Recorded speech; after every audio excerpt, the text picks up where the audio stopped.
barres parallèles.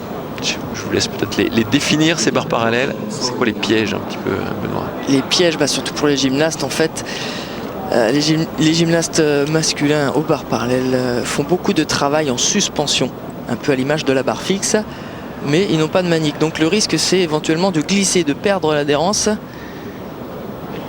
Allez, vous allez voir Mika Petkovsek, en tout cas un des grands spécialistes à cet appareil. Regardez, il travaille en suspension, que l'on appelle le salto en dessous. Un deuxième salto en dessous suivi d'un demi-tour et le passage sur une seule barre. Les grands spécialistes, effectivement, souvent compensés lors des grandes compétitions. Et vous les évoquiez, ces réceptions. Voilà, regardez le travail en suspension. Des fois, les gymnastes glissent tout simplement, ce qui peut entraîner évidemment la chute. Oui, c'est beau, c'est très très beau ce qu'a fait Mitja Petkovsek, le Slovène.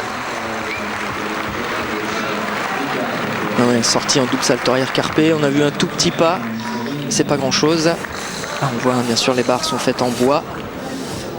C'est un agrès très souple.